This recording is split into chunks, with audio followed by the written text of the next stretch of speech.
అదేవిధంగా వాడు గనక లేకపోతే ఆ ప్రచారుడు, వాళ్ళందరూ ఎవరికి వారు విడిపోయి నాశనమైపోతారు. వాడు నాతో కలిసి నా చేత సంజీవితుడై నన్ను వాళ్ళందరితో కూరుస్తాడు. ఆ ప్రచారుడు ఆ పురాన్ని సూత్రధారుడుగా ఉన్నాడు. ఆ పురానికి ఆ పురం గనక జీర్ణమైపోతే వాడు వాళ్ళందరినీ వేరొక పురానికి తీసుకువెళ్తాడు. ఈ విధంగా ఆ ప్రచారుణ్ణి ఆశ్రయించి అస్థిరుడు విచిత్రములైనటువంటి అనేక పురాలకి అధిపతి అయ్యాడు. భార్యాపుత్రులున్నాను, మహాబలుడైనటువంటి ప్రచారుడు యొక్క ఆశ్రయం ఉన్నా కూడా, నేను అండగా ఉన్నా కూడా ఆ అస్థిరుడు అన్ని విధాల దుఃఖాన్నే పొందుతూ ఉన్నాడు. వాడు భార్యల చేత పుత్రుల చేత నిరంతరం ఇటు అటు లాగబడుతూ రవ్వంత కూడా సుఖం పొందలేకపోగా మహా కష్టాలను పొందుతూ ఉన్నాడు. ఒక్కొక్కప్పుడు 5 పుత్రులు వాడిని 5 వైపులకి లాగుతూ ఉండేవాళ్ళు. ఆ చపలతో కూడి ఉన్నప్పుడు చాలా చంచలుడై దుఃఖాన్ని పొందుతూ ఉండేవాడు. ఒకప్పుడు మహాశన కోసం ఆహారాన్ని సంపాదించడానికి పరిగెత్తుకెళ్ళేవాడు. వేరొకప్పుడు జ్వాలాముఖుడితో కలిసి విజృంభించి ఆపాదమస్తకం మంటలు పుడుతూ ఉంటే దాన్ని శాంతింపజేసుకోవడానికి ఉపాయం తెలియక పెద్ద మూర్ఛ పొందుతూ ఉండేవాడు. నింజవృత్తులతో కలిసి ఉన్నప్పుడు ఇతరుల చేత నిందింపబడి బెదరింపబడి దుఃఖిస్తూ తనను తాను చచ్చిన వాడితో సమానంగా అనుకుంటూ ఉండేవాడు.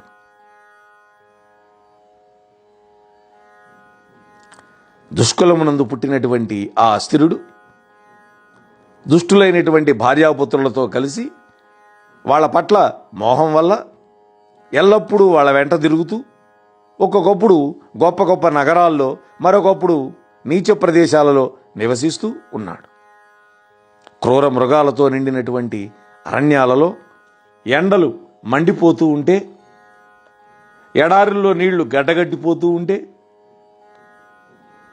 అంటే నీళ్లు గడ్డగలకి పడుతుంటాయి శీతల ప్రదేశాల్లో, ఎడారుల్లో నీళ్లు ఇంకిపోతూ ఉంటాయి.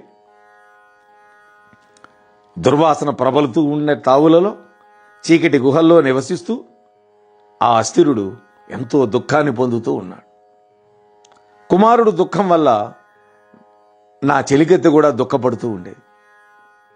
సహజంగా పరిశుద్ధురాలనైనటువంటి నేను ఆమెను, ఆమె కుటుంబాన్ని అనుసరిస్తూ నిష్కారణంగా మూఢురాలనైపోయినాడు. ఎడారిలో వేసవి కాలంలో ప్రయాణం చేసేవాడు దప్పిక ఏ విధంగా తీర్చుకోలేడో అదేవిధంగా దుష్ట సాంగత్యం కలిగినటువంటి వాడు ఎక్కడా కూడా కొంచెం కూడా సుఖమును పొందలేడు.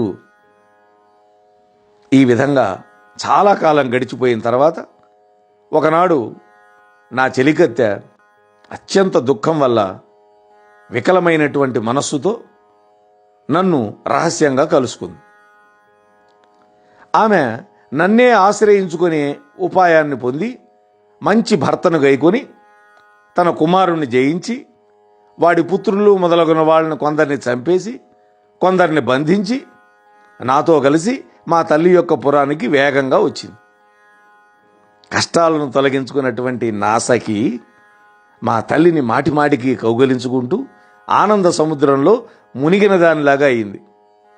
కాబట్టి నాథా, నువ్వు కూడా ఇదే విధంగా చెలికత్తె వలన పుట్టినటువంటి దుర్వర్తనుణ్ణి నిగ్రహించి మీ తల్లిని చేరి నిత్యమైనటువంటి సుఖాన్ని పొందు. నేను అనుభవించినటువంటి వృత్తాంతాన్ని, సుఖాన్ని కలిగించేనటువంటి దాన్ని నీకు చెప్పాను అన్నది. ఏమి ఆఖ్యానమో చూడండి, ఎంత వేదాంతం, ఎంత తత్వజ్ఞానం ఉందో చూడండి ఈ కథలో. ఇప్పుడు శర్మగారు దీని మీద మనకు అందించినటువంటి వ్యాఖ్యానం చదివితే అప్పుడు మనకి తేట తెల్లమవుతుంది. ఏ విషయమనైనా కూడా నేరుగా చెప్పిన దానికంటే చిత్ర విచిత్ర వాక్యాలతో విషయాన్ని స్ఫురింపజేస్తూ చెబితే ఎక్కువగా మనస్సుకు పట్టుకుంటుంది. ఈ కారణం వల్లనే సాహిత్యంలో రచయితలు వాచ్యంగా నిరూపించే పద్ధతి కంటే వ్యంగ్యంగా స్ఫురింపజేసే పద్ధతినే అంటే సజెస్టివ్ మెథడ్ అంటాం ఎక్కువగా ఆదరిస్తూ ఉంటారు. వ్యంగ్య పద్ధతిలో చెప్పేటప్పుడు వినేవాడు ఆ విషయాన్ని గురించి ఆలోచిస్తూ దాని స్వరూపం మనస్సుకి గోచరించినప్పుడు చాలా సంతోషపడతాడు. అప్రయత్నంగా పొందిన దాన్ని కంటే కూడా ప్రయత్నపూర్వకంగా సంపాదించింది మనస్సుకి చిరకాలం హత్తుకొని ఉంటుంది. నిజమేగా? బాగా కష్టపడి సంపాదించి ఒక ఇల్లు కొనుక్కున్నాం, ఆ ఇంటి మీద మమకారం పెరిగిపోతుంది, సహజమే. కాబట్టి హేమలేఖ తత్వాన్ని నేరుగా చెప్పకుండా తననే ఒక పాత్రగా తీసుకొని కథారూపంలో చెప్పింది. ఈ కథలో నేను అంటే జీవాత్మ ఇక్కడ పట్టుకోవాలి మనం. అంటే ఇది జీవాత్మ యొక్క కథ. శుద్ధ చైతన్యం జీవాత్మకు తల్లి. తల్లి ఇచ్చినటువంటి చెలికెత్తే బుద్ధి. బుద్ధి సహజంగా శుద్ధంగానే ఉంటుంది, కానీ ఆ బుద్ధికి స్నేహితురాలు శూన్య, అంటే అజ్ఞానమే శూన్య. అంటే బుద్ధికి అజ్ఞానం ఆవరించింది. అజ్ఞానంతో కూడినటువంటి బుద్ధిని అనుసరిస్తూ జీవుడు బహిర్ముఖుడై విషయాలలో ప్రవర్తిస్తూ ఉంటాడు. అందువల్ల జీవుడు బుద్ధిని విడిచిపెట్టి ఉండడు. అందుకనే శూన్యను విడిచిపెట్టకుండా ఉంది. చూడండి, అజ్ఞానము లేకపోతే అవిద్య యొక్క కుమారుడు మోహము లేక మహామోహుడు. అవిద్య బుద్ధికి మోహంతో పాటు సాంగత్యాన్ని కలిగిస్తుంది. అవిద్య మోహంతో పాటు సాంగత్యం. మోహం వల్ల బుద్ధికి పుట్టినటువంటి వాడు అస్థిరుడు. మనస్సే అస్థిరుడు, ఎవడో కాదు. ఎందుకని అస్థిరంగా ఉండేది మనస్సే. మోహం బుద్ధిని మాత్రమే ఆక్రమించింది, జీవుణ్ణి ఆక్రమించాల. గమనించాలి. చిదాత్మస్వరూపుడైనటువంటి జీవుడు ఎప్పుడు కూడా శుద్ధుడే. బుద్ధి యొక్క సంబంధం వల్ల జీవుడు కూడా మోహగ్రస్తుడైనట్లుగా కనిపిస్తాడే కానీ యథార్థంగా శుద్ధుడుగానే ఉంటాడు. జీవుడు నిత్యశుద్ధ బుద్ధస్వరూపుడు, స్వభావుడు అని తెలియనటువంటి వాళ్ళు జీవుడు మూఢుడయ్యాడు అని అనుకుంటారు. బుద్ధిని మోహం ఎప్పుడైతే ఆక్రమిస్తుందో అప్పుడు జీవుడు మనస్సుకు అధీనమైపోతాడు, మనస్సుకు లొంగిపోతాడు. మనస్సు యొక్క భార్య చపల. చూడండి, ఇది ఊహ చేత విషయాన్ని కల్పించుకునే శక్తి ఉంటుంది దీనికి, ఊహల వల్ల. మనస్సు యొక్క ఈ కల్పనా శక్తియే చపల. వీళ్ళకు కలిగినటువంటి పుత్రులు శ్రోత్రము, త్వక్కు, చక్షుస్సు, జిహ్వ, ఘ్రాణము అనేటువంటి 5 ఇంద్రియాలు. చూడండి, 5 ఇంద్రియాలే 5 కొడుకులు. ఈ 5 కూడా శబ్దము, స్పర్శ, రూపము, రసము, గంధము అనేటువంటి విషయాలను తమ స్థానాలుగా పెంపొందించుకుంటారు. మనస్సు ఒక్కొక్క ఇంద్రియం వెంట ఒక్కొక్క విషయమునందు ప్రవేశించి అనుకూల విషయాల వల్ల సుఖము, ప్రతికూల విషయాల వల్ల దుఃఖం పొందుతుంది. ఈ విధంగా మనస్సు ఇంద్రియాలకి అధీనమై సుఖదుఖాలను పొందుతూ వాటి యొక్క సంస్కారాలని లేక వాసనలని హృదయంలో చేర్చుకుని వాటిని స్వప్నంలో కూడా మళ్ళా అనుభవిస్తూ ఉంటుంది. చపల యొక్క చెల్లెలి పేరు మహాశన. ఈ మహాశనే కామం. అశనము అంటే ఆహారం, మహాశనం అంటే పెద్ద ఆహారం కావలసిందనమాట. కామానికి ఎంత ఆహారం సమకూర్చినా అది ఇంకా కోరుతూనే ఉంటుంది. కామం అంటే కేవలం తుచ్చకామమే కాదు, కోరికలు. ఓ కోరిక తీరంగానే ఇంకో కోరిక మొదలవుతుంది. ఇది అందువల్ల అది మహాశన, దానికి ఎంతైనా సరిపోదు. ఇది మనస్సుకు రెండో భార్య. గమనించండి, మనస్సుకి కామం వల్ల పుట్టినటువంటి కొడుకులు క్రోధం, లోభం. క్రోధం అనేది జ్వాలాముఖుడు. క్రోధం అగ్నిజ్వాల్లాగా ప్రజ్వలించి మనస్సును తప్పింపజేస్తుంది. లోభం ఏంటి? నింజవృత్తుడు.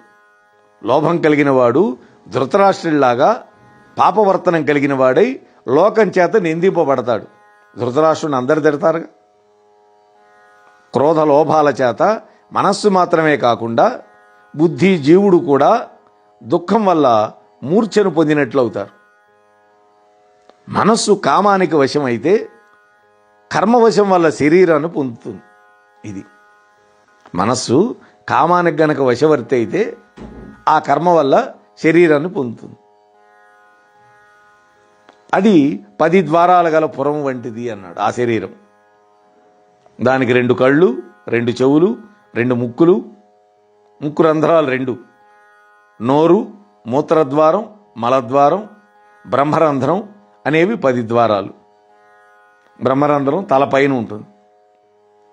మనస్సును అనుసరించినటువంటి బుద్ధి, జీవుడు ఒక శరీరం నుండి మరొక శరీరానికి చేరుతూ ఉన్నారు.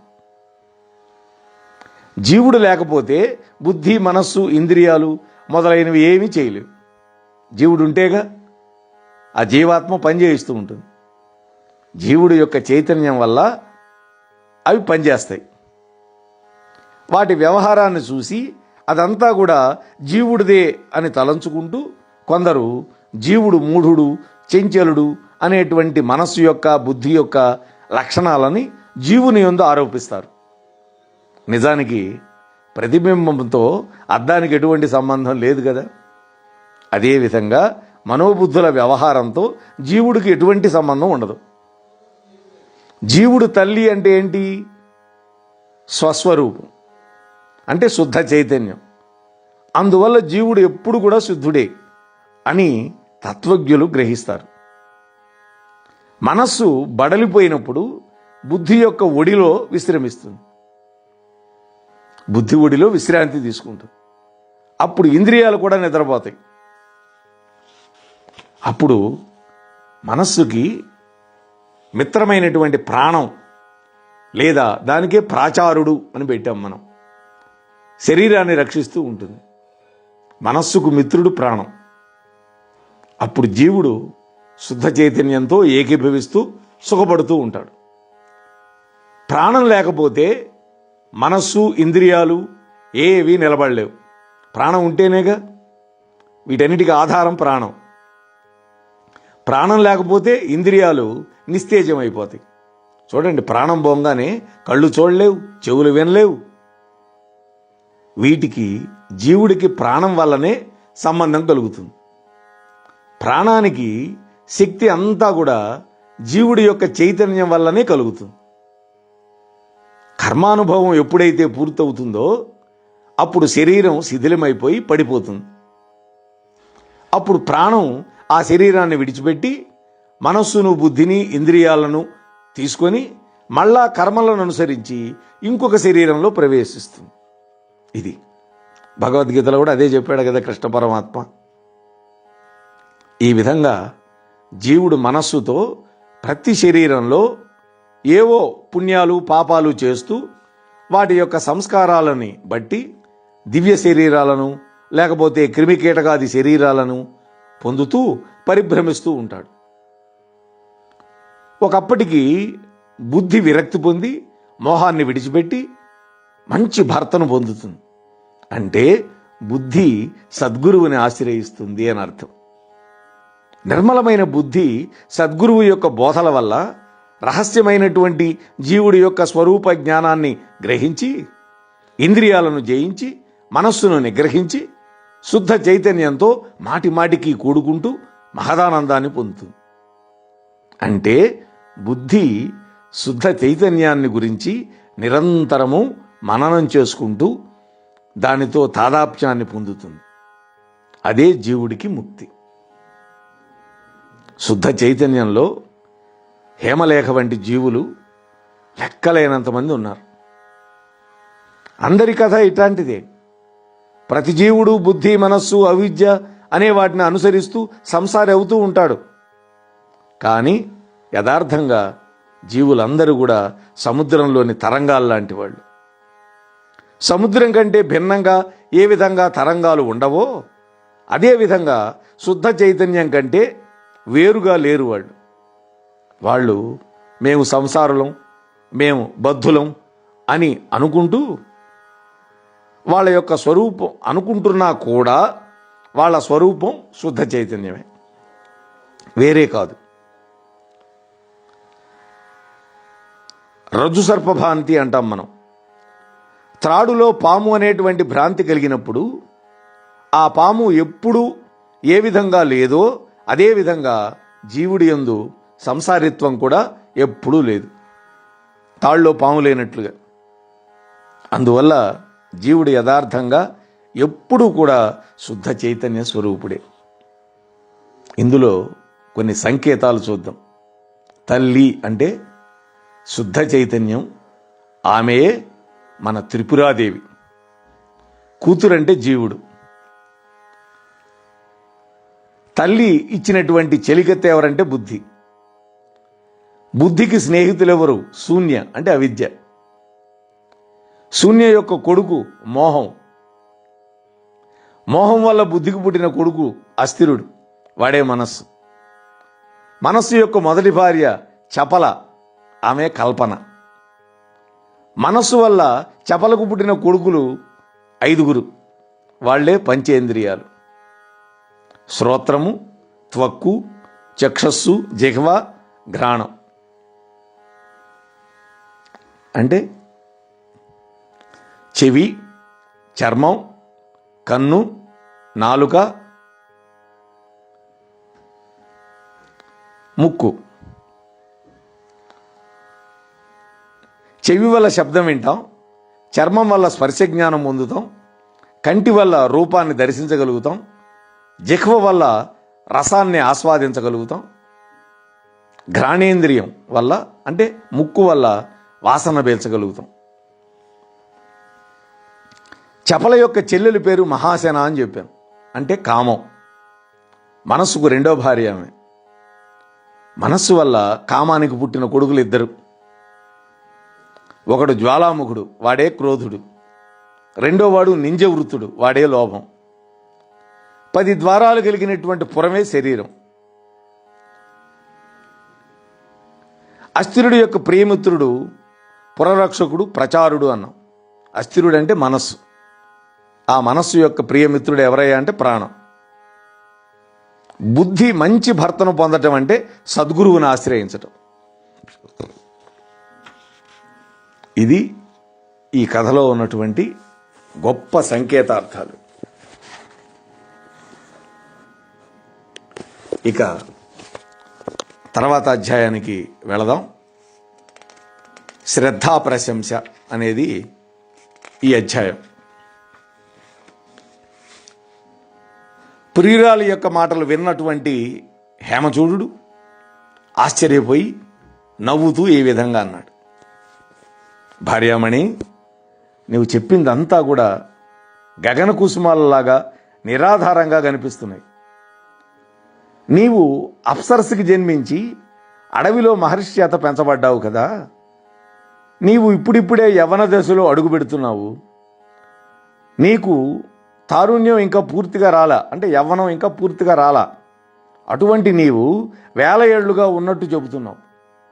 దయ్యం పట్టిన దాని మాటల్లాగా అసందర్భంగా ఉన్నటువంటి నీ వచనాల వల్ల యథార్థంగా నేను ఏం తెలుసుకోగలుగుతాను చెప్పు?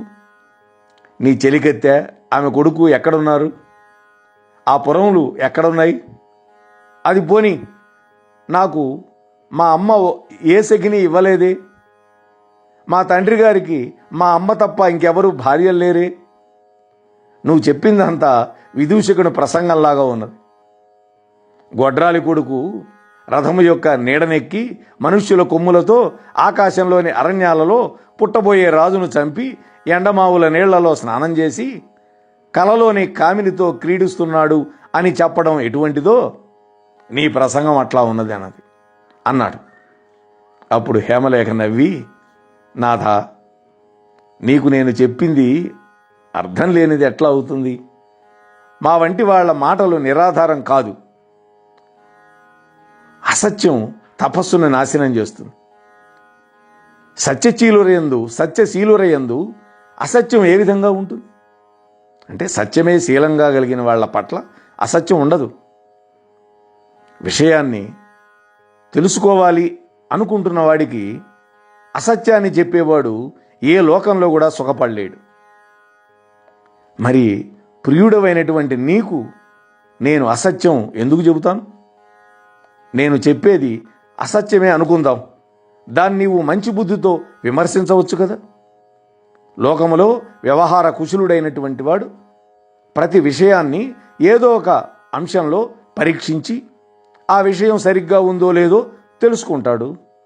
నీకు ఈ విషయంలో నిదర్శనం చూపిస్తా అంటే నీకు నిరూపణ చేస్తానంటున్నది. నేను నీకు పూర్వం చెప్పిందంతా కూడా సుఖసాధనమే అయింది కదా. ఇప్పుడు చెప్పేది మాత్రం సుఖసాధనం ఎందుకని కాదు? ఇంతకుముందు చెప్పింది సత్సంగం గురించి చక్కగా విని దేశం అంతా అమలు చేశావు. వెనుకటి నా వాక్కుల నిదర్శనం వల్లనే కదా ఇంద్రియాన్ని సత్యమే అని గ్రహించు, ఇది కూడా సత్యమే అని గ్రహించు. ఇంతకుముందు చెప్పింది సత్యమైంది, ఇప్పుడు నేను చెప్పే విషయాన్ని కూడా సత్యమే అని గ్రహించు. నేను చెబుతున్న దాన్ని నిర్మలమైన బుద్ధితో గ్రహించు. ఆప్తుల యొక్క వచనాలలో నమ్మకం లేకపోవటమే సాధువులకు శత్రువు అని. మంచివాళ్ళకి శత్రువు ఏంటయ్యా అంటే, ఆప్తులైన వాళ్ళు చెప్పే మాటలు వినకపోవటమే, ఆప్తవాక్యం పెడచే వినిపెట్టడమే. ప్రేమగల తల్లి బిడ్డను పెద్ద భయాల నుండి ఏ విధంగా రక్షిస్తుందో అదేవిధంగా శ్రద్ధ కూడా సాధకుణ్ణి అన్ని విధాలా రక్షిస్తుంది. చూడండి, శ్రద్ధ. ఆప్తవాక్యాలలో శ్రద్ధ లేని మూఢుడు యొక్క సంపద, యశస్సు, సుఖం అన్నీ కూడా త్యజిస్తాయి. శ్రద్ధ లేనివాడు సర్వ విధాలా హీనుడవుతాడు. జగత్తులకు శ్రద్ధ దాది వంటిది. దాది అంటే పెంచేది తల్లి. అందరికీ శ్రద్ధయే జీవనం. తల్లి యందు శ్రద్ధ లేకపోతే బాలుడు ఏ విధంగా బతుకుతాడో చెప్పండి. భార్య యందు శ్రద్ధ లేకపోతే యువకుడు ఏ విధంగా సుఖాన్ని పొందగలుగుతాడు? భర్త. బిడ్డల యందు నమ్మకం లేనటువంటి వృద్ధుడు చక్కగా ఏ విధంగా ఉండగలుగుతాడు? నిశ్చితగా. పంట వస్తుందనేటువంటి నమ్మకం లేకపోతే వ్యవసాయదారుడు భూమిని ఏ విధంగా సాగు చేస్తాడు? శ్రద్ధే లేకపోతే ఎక్కడైనా సరే, ఎవ్వడికైనా సరే ధనము సంపాదించడానికి కానీ, దానం చేయడానికి కానీ పూనిక ఏ విధంగా కలుగుతుంది? సంకల్పం ఏ విధంగా కలుగుతుంది? శ్రద్ధ కనుక లోపిస్తే లోకముల యొక్క స్థితియే తలకిందులైపోతుంది. అందుకనే భగవద్గీతలో పరమాత్మ ఏం చెప్పాడు? శ్రద్ధావాన్ లభతే జ్ఞానం అన్నాడు. శ్రద్ధ ఎవడికి ఉంటుందో వాడికి మాత్రమే జ్ఞానం ఉంటుంది. అసలు శ్రద్ధ అంటే ఏంటి? వేదముల పట్ల, గురువుల పట్ల చెప్పినటువంటి వాక్యాలలో ఎవడికైతే నమ్మకం ఉంటుందో అదే శ్రద్ధ. కేవలం నమ్మకం వల్లనే లోక వ్యవహారం జరుగుతూ ఉండటం లేదు. దున్నినప్పుడు భూమి పండుతుందన్నప్పుడు, దున్ననప్పుడు పండకుండా ఉండటం అనుభవం చేత గ్రహించినటువంటి కృషివలుడు సాగు చేస్తున్నాడు కదా. చూడండి, దున్ని విత్తనం వేస్తే పంట వస్తుంది. దున్నకుండా కూర్చుంటే విత్తనం వేసినా మొలవదు, సరిగ్గా రాదు. అది అనుభవపూర్వకంగా తెలుసు కాబట్టే వ్యవసాయదారుడు సాగు చేస్తున్నాడు భూమిని. ఒకళ్ళ మాటలో అతడు ఎందుకు నమ్మాలి అని నువ్వు అంటావేమో. నేను చెప్పేది విను. ఒకడు 1 సంవత్సరం భూమి దున్నాడు, పంట వచ్చింది. అదేవిధంగా మళ్ళా పంట వస్తుందని నమ్మకం వల్లనే కదా వాడు 2వ సంవత్సరం కూడా మళ్ళీ భూమిని దున్నుతున్నాడు, దుక్కి చేస్తున్నాడు. కాబట్టి అనుభవంతో పాటు నమ్మకం కూడా ఉండాలి. శ్రద్ధ లేకపోతే లోకం నశిస్తుంది. కాబట్టి దృఢమైనటువంటి శ్రద్ధతో శ్రేష్టమైనటువంటి సుఖాన్ని పొందు. చిన్నవాళ్ళ మాటలను ఎందుకు నమ్మాలి అని ఆలోచించొద్దు. నీకంటే నేను చిన్నదాన్నే, చిన్నవాళ్ళ మాటలు నమ్మక్కర్లేదు అనేది కూడా ఒక నమ్మకమే కదా. నమ్మకం లేకపోతే ఏ పనైనా కూడా ఏ విధంగా చేస్తావు అనేసరికి చూడండి, అద్భుతమైనటువంటి శ్రద్ధా ప్రశంస చేస్తోంది ఆ తల్లి. అప్పుడు హేమచూడు అన్నాడు, భార్యామణి, శ్రేయస్సును కోరుకునేవాడు సత్పురుషుల పట్లనే శ్రద్ధను కలిగి ఉండాలి కానీ ఇతరుల పట్ల ఉండకూడదు కదా. గాలానికి తగిలించినటువంటి ఎర్రను చూసి అది ఆహారమైనటువంటి నమ్ముతున్నటువంటి చేపలు ఏ విధంగా అయితే నశించిపోతాయో అదేవిధంగా మానవులు కూడా విచారించకుండా నమ్మితే వినాశనం పొందుతారు. కాబట్టి చక్కగా విచారించి మంచివాడే అని నిశ్చయించుకున్న వాడినే నమ్మాలి, లేకపోతే నమ్మకూడదు. ఎవడిని మడితే వాడిని నమ్మితే ముంచిపోతాడు. కాబట్టి ఏ పని చేయటానికైనా విచారణ ముఖ్యం కానీ నమ్మకం కాదు. ముందు విచారణ చేయాలి, కేవలం గుడ్డిగా నమ్మటం కాదు అంటున్నాడు.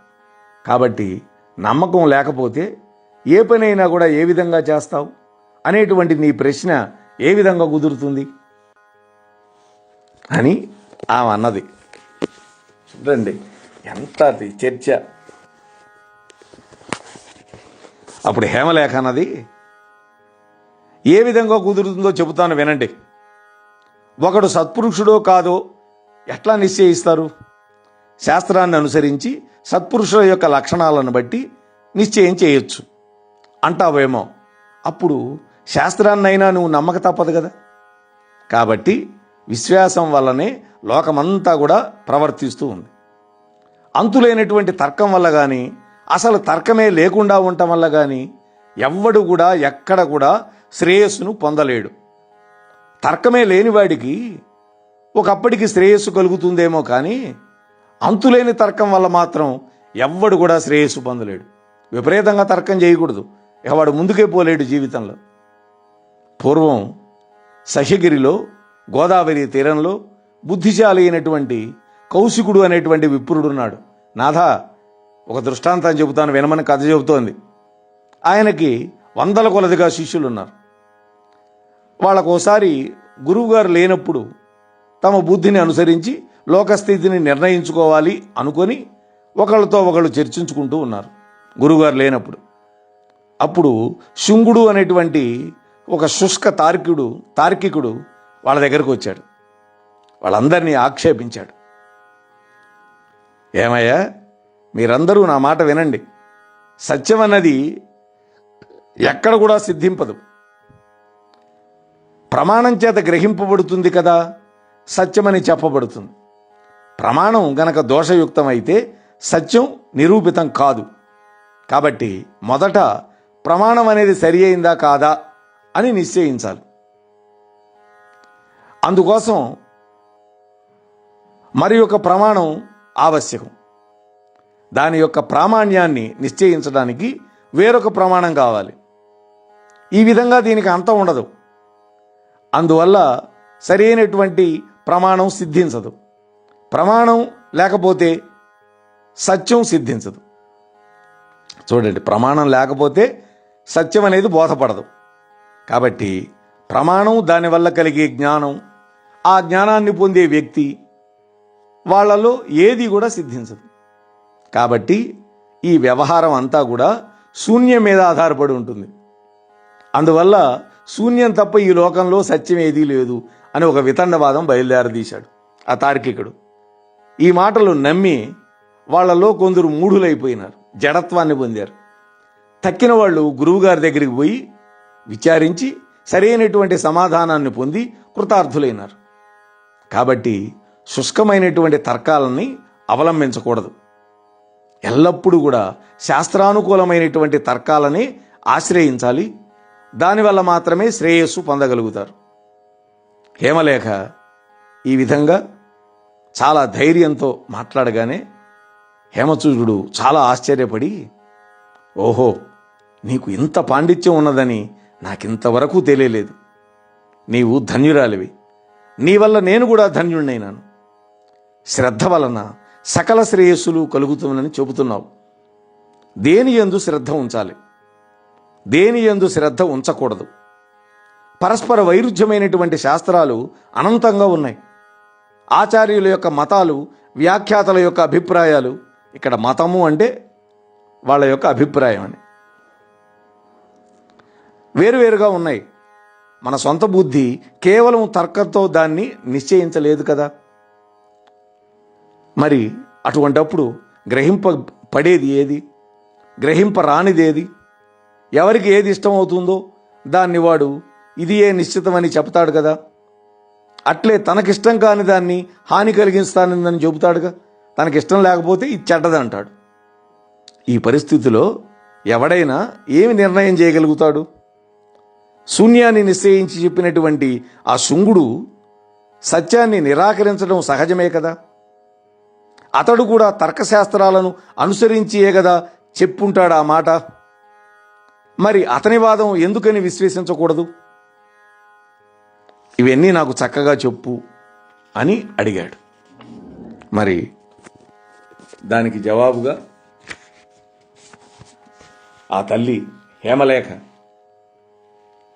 ఈశ్వర నిరూపణాన్ని ఏ విధంగా చెప్పింది అనేటువంటి విషయాలని రేపటి రోజు ఆ జగన్మాత యొక్క కృపతోటి, నా ఆరాధ్యదైవమైనటువంటి రామచంద్ర ప్రభు యొక్క కృపతోటి మీతో పంచుకునే ప్రయత్నం చేస్తాను. అంతవరకు స్వస్తి. మోహనవాణి తెలుగు పోడ్కాస్ట్ ఛానల్ని లైక్, షేర్, సబ్స్క్రైబ్ చేయండి. ప్రక్కనున్న గంటను మ్రోగించండి. మోహనవాణి మదిని దోచే